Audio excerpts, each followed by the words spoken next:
Welcome to Know Your Mobile. I'm Basil, and we don't normally start video reviews or comparisons or walkthroughs or anything with screens off, but there's a reason we're doing it on the BlackBerry Z10, the BlackBerry OS X walkthrough, and that's because even when the screen's off, a simple swipe up on our BlackBerry will actually unlock it. A swipe up all the way will completely unlock it.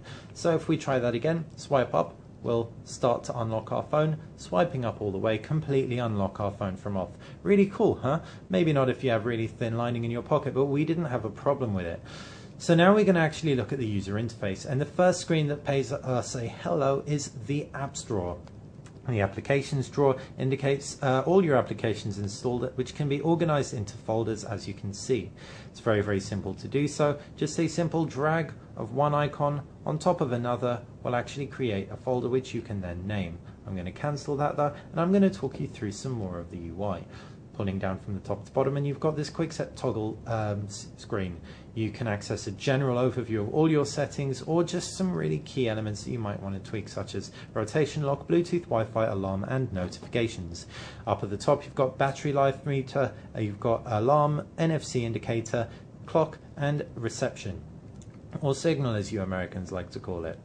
Down below, you've got a sticky dock, call, search, camera. You can switch between screens with a simple swipe if you just select the page indicator. So that's the apps drawer. Swipe across to the left and you've got your multitasking pane.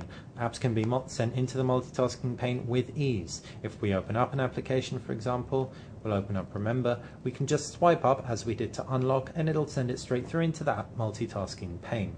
We can then very, very quickly open it up, open up any application that we want. Super speedy, super snappy, really very, very little cause for complaint.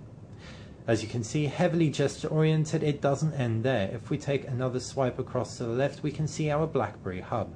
BlackBerry Hub is an aggregator. It pulls together our Facebook, our LinkedIn, our Twitter, Google Talk, BlackBerry Messenger, text messages, etc. It's really a great way of staying on top of everything and putting it all into one place. Of course, you naturally can isolate your views, so if you wanted to, you could just view your notifications, whoopsie, or you could just view your Facebook, Twitter, calls, etc. There's also something really cool called BlackBerry Peek, which we will talk about now. If we take a look at quick settings for our settings, for example, and we wanted to have a quick gander into our email, we can see we can do that with relative ease. If we swipe across, whoops, swipe that up into multitasking, swipe across, there you go. As you can see, the gestures do take some getting used to. We can show you a quick downside of the actual BlackBerry Peek, which is a bit of a shame. If, for example, we have this window open and then we jump into an application, it just pulls us into our last state, and this is really very useless to us. We actually would much rather have a hub overview every time we looked into BlackBerry Peek, but that's just a minor shortcoming. As far as the fundamental operation of the interface goes, it doesn't really affect it all that much. A lot of gestures, a lot of swiping, a lot of intuitive movements, and we're really, really impressed that BlackBerry has come so far. And yes, it's taken them a very long time, but compared to what they had before in BlackBerry 7, OS 7 to BlackBerry 10, it's really a world apart.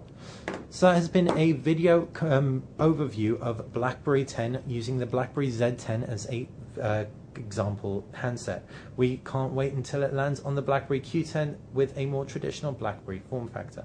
Until then, hope you enjoyed the video. Subscribe to Know Your Mobile's YouTube channel if you enjoyed this video.